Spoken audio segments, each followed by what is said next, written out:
My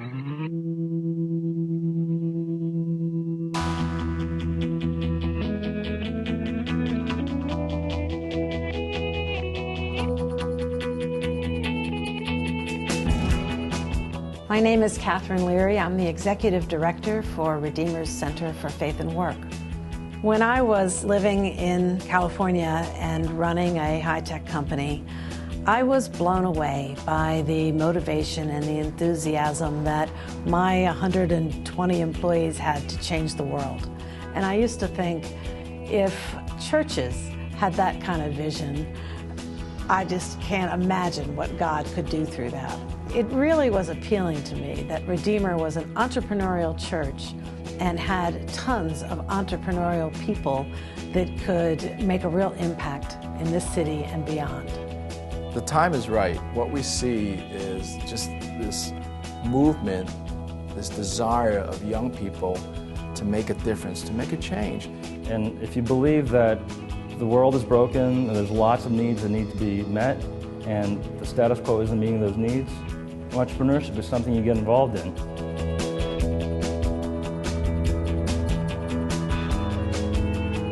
So I had this seed of an idea that the church really could support entrepreneurship and took it to the first Entrepreneurship Forum. At that forum, we cast the vision and invited others to join in. Fortunately, we got a very, very enthusiastic response. From that, we formed a steering committee, and that steering committee committed itself over the next 12 months to creating this full-bodied entrepreneurship initiative. The Entrepreneurship Initiative includes the annual forum, the EI Network, the Entrepreneurs Fellowship, and the business plan competition. The thing that holds the entire Entrepreneurship Initiative together is the annual forum, the conference where we pull together investors and entrepreneurs and reunite around the vision and invite others to add into the vision. My name is Sang An. I'm a venture capitalist. We invest in high-tech software, internet, and digital media companies. And we manage a small early-stage fund, about $300 million in size. I first got involved through the Entrepreneurship Initiative by being invited to the first Entrepreneurship Forum in the spring of '06. The radical idea that really sort of grabbed my attention at the Entrepreneurship Conference last year was this idea that entrepreneurship is part of the completion of cultural transformation.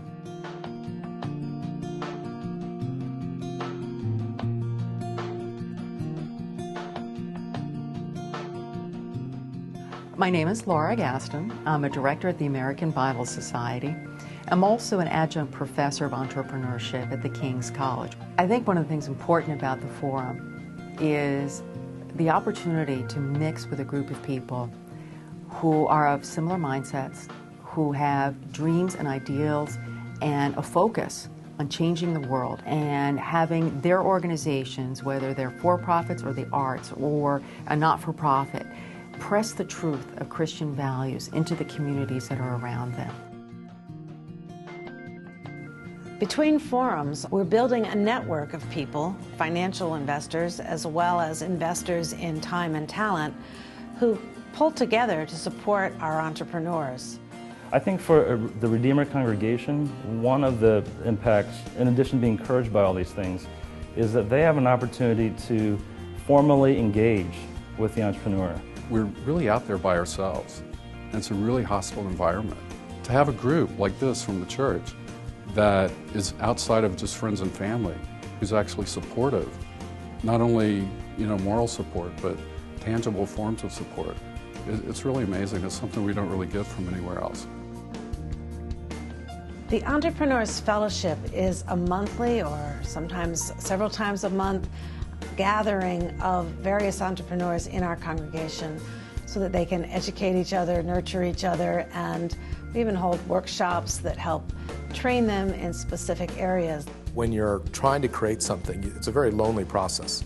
You're kind of hanging out there by yourself, you're making all the decisions, you feel befuddled, you feel completely over your head, and it's really important to have somebody you can talk to about making those tough decisions that you have to make at those early stage. I got involved about a year ago, actually, when I first started coming to some of the meetings they had.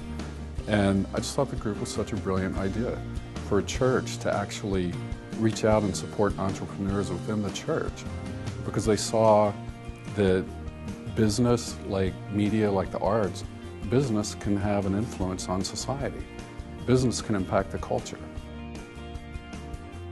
The business plan competition is very exciting. We put out a call for entrants and received 48 business plans this year in consideration for the grand prize, a very small amount of money, but really to be incubated within the congregation with the resources, the talent, the time, the support of people in our congregation. My name is Bob Simmons, and I'm a private investor.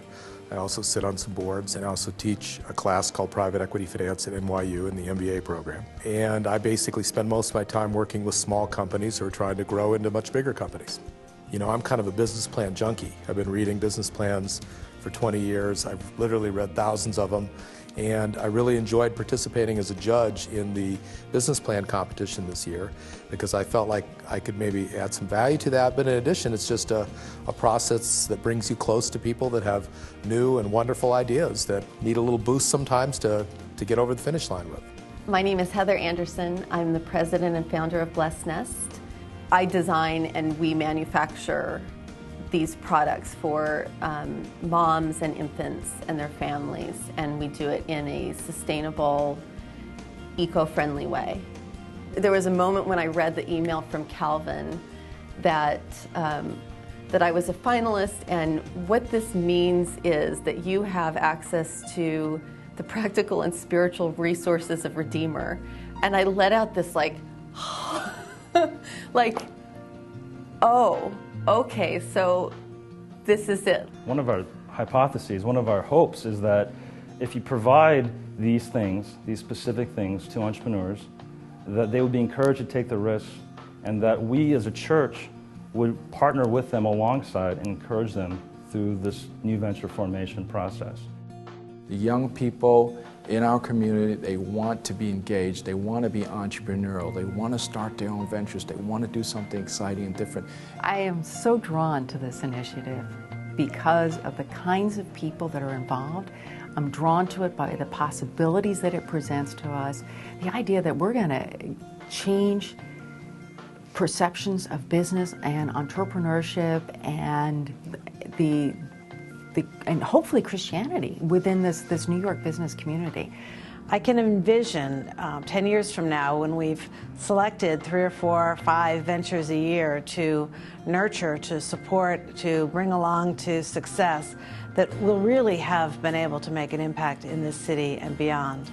We welcome your engagement, we welcome your commitment, we welcome your investment.